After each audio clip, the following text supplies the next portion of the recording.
Carlos Alcaraz has more charisma and is more popular than Jannik Sinner, says former world number 11.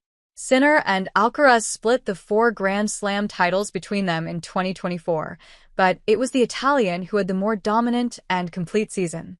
Having started the year by winning his maiden major at the Australian Open, Sinner added his second Grand Slam crown at the US Open.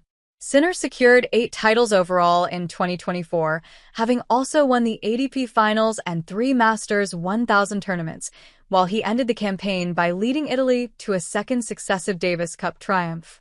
The 23-year-old also achieved his maiden ATP year-end number 1 finish, having occupied top spot since reaching the pinnacle of the rankings for the first time in June.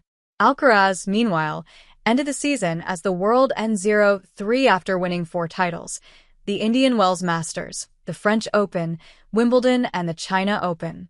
Speaking on an episode of the Nothing Major podcast, John Isner admitted he was surprised Sinner finished the season as the world number 1 ahead of Alcaraz. That surprised me a little bit. I had Carlos Alcaraz. For me, going into the year, penciled in as the number 1 player, the former world number 8 divulged. This spells out very good news for tennis in general on the men's side because Alcaraz wants to get that number 1 ranking back. Sinner is going to keep pushing Alcaraz. Carlos is going to keep pushing Sinner, so it's going to be fantastic for both of them. It's going to be great for tennis, with those two guys in particular are making each other better. Query questioned whether Isner's expectation for Alcaraz to outperform Sinner came from the 21-year-old Spaniard's popularity and charisma. Do you think that's just because, worldwide, Alcaraz is more popular than Sinner? He's got more, charisma, and he's got, more followers on social media. He's just, more of a showman? The former world number 11 asked.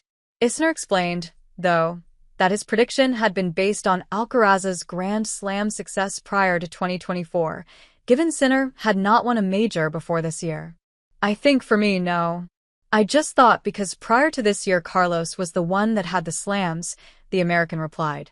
Sinner didn't have the slams. He's been pretty close, but I didn't think he was going to win 2 slams this year. He's good on all surfaces. He's especially good indoors. But hard courts, best player, not even close.